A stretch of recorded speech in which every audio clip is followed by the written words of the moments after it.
Ada tertibnya kaum muslimin rahimakumullah. Yang afdal dalam udhiyah, satu orang menyembelih satu ekor unta. Yang kedua, satu orang menyembelih satu ekor sapi. Yang ketiga, satu orang menyembelih satu ekor kambing. Dua lebih afdal.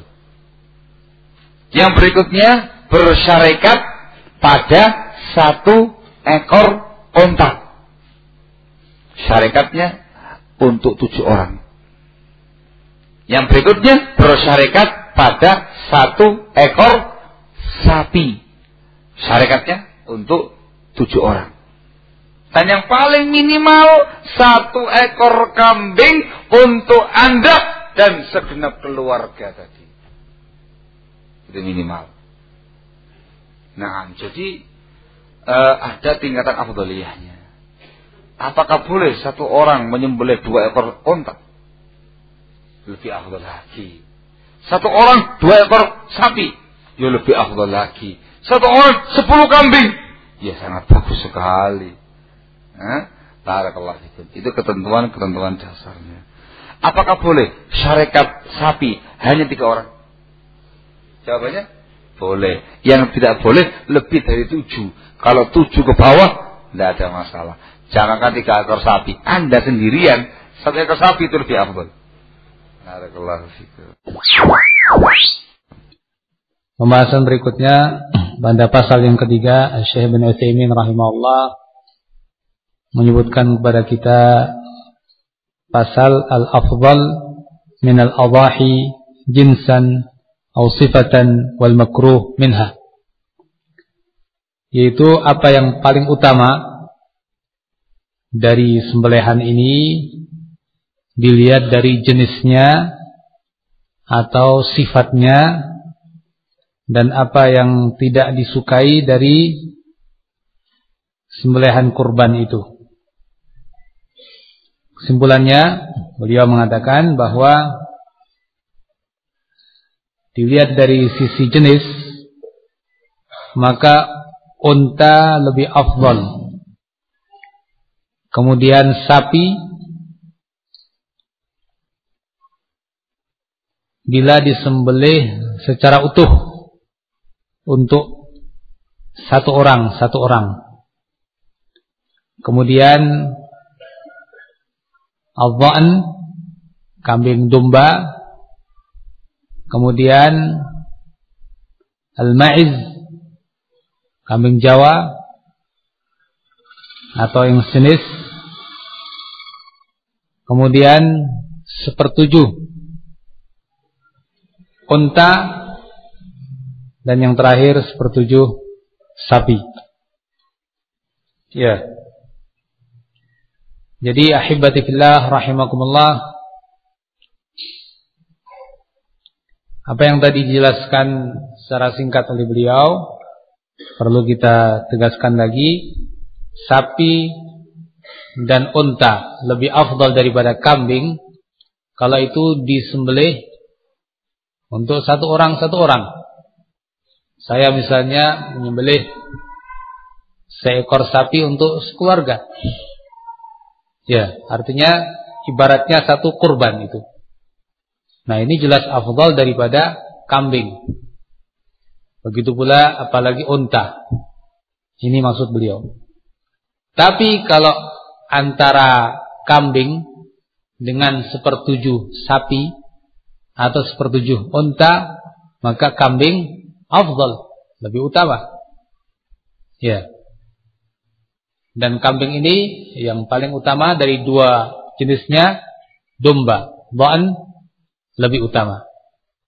Dan yang lebih utama lagi tentunya adalah kalau lebih sesuai dengan sifat-sifat kambing yang disembelih oleh Rasulullah sallallahu alaihi wasallam. Nah, kita akan melihat beberapa hadis yang menyebutkan kambing yang disembelih Rasulullah sallallahu alaihi wasallam seperti apa. Dalam riwayat Ahlus Sunan al-arba'ah disebutkan dhahan Nabi sallallahu alaihi wasallam bi kabshin aqran fahil ya'kulu fi sawad wa yanzur fi sawad wa yamshi fi sawad. Nabi sallallahu alaihi wasallam menyembelih dengan kabsh aqran. Artinya kabsh aqran yakni kambing domba, kambing kibas atau kambing domba maksudnya, yang bertanduk. Ya. Kemudian fahil. Syekh Ibnu Utsaimin mengatakan wal fahilu al fahl. yakni ya pejantan, ya kan? Artinya dia tidak dikebiri, bisa mengawini. Yaqulu fi sawad, makan dengan yang hitam, artinya sekitar mulutnya hitam. Wa yanzur fi sawad, melihat dengan yang hitam, yakni sekitar matanya hitam. Wa yamshi fi sawad, dan berjalan dengan yang hitam juga, maksudnya kaki-kakinya berwarna hitam. Nah, ini sifat kambing yang dulu disembelih Rasulullah SAW. Kemudian dalam riwayat Bukhari ada tambahan sifat yang lain. Anna Nabi sallallahu alaihi wasallam kana yudhi bi kabshaini aqranaini amlahain. Nabi SAW menyembelih dengan kabsh.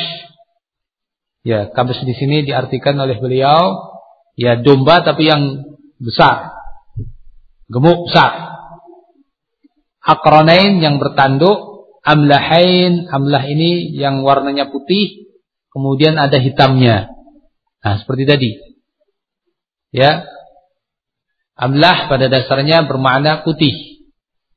Tapi sebagian pengertian disebutkan putih kemudian dicampur dengan hitam. Nah, seperti hadis yang tadi kita baca, di sekitar mulutnya hitam, sekitar matanya hitam, dan kakinya juga hitam. Pada hadis yang lain, riwayat Ahmad, kana Nabi sallallahu alaihi wasallam idza dhaha ishtara kabshaini saminain. Wa fi lafdhin mawju'ain. Riwayat Ahmad. Adalah Nabi SAW bila menyembelih, beliau membeli kambing domba yang besar dan gemuk. Dalam lafaz yang lain ditambahkan mawju'ain, yakni dikebiri. Ya. Nah, jadi dari hadis-hadis tadi kita bisa simpulkan bahwa Nabi kurbannya kalau dalam bentuk kambing ini dari jenis apa? Dha'n, domba. Kemudian yang besar, gemuk. Kemudian yang jantan. Kemudian yang bertanduk. Kemudian yang berwarna putih dan hitam pada daerah-daerah tertentu tadi, mulutnya, matanya, kakinya. Kemudian yang pernah yang dikebiri, pernah yang tidak dikebiri. Dua-duanya boleh. Dan dua-duanya dari sisi pandang tertentu punya keutamaan masing-masing. Yang tidak dikebiri lebih utama dari sisi apa? Sempurna, penciptaannya tidak ada kekurangan. Tapi yang dikebiri punya keutamaan lain, yaitu biasanya lebih gemuk dan dagingnya lebih enak. Ya. Jadi boleh mau ini mau itu. Nabi pernah melakukan pada dua-duanya. Baik. Tentu semakin seseorang itu menyembelih dengan yang mirip dengan apa yang beliau sembelih, maka itu afdal. Kalau tidak, ya boleh. Misalnya dengan betina. Boleh saja. Enggak bertanduk, boleh saja. Ya, karena Nabi SAW mengatakan dalam bab akikah, La yadurrukum dzukranan am inatha. Tidak apa-apa dzukranan am inatha, jantan ataupun betina. Ini walaupun terkait dengan akikah, tapi juga berlaku pada kurban.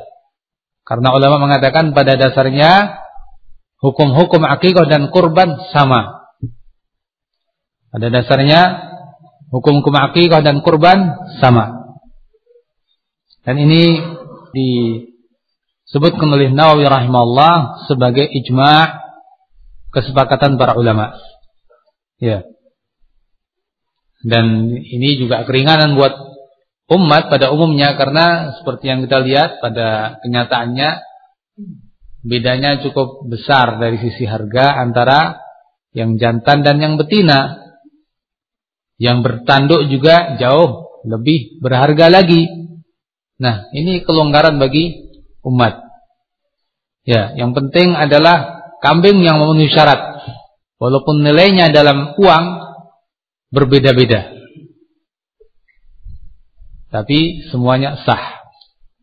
Kok misalnya kambing kacang kecil-kecil harganya lebih murah misalnya, tidak apa-apa.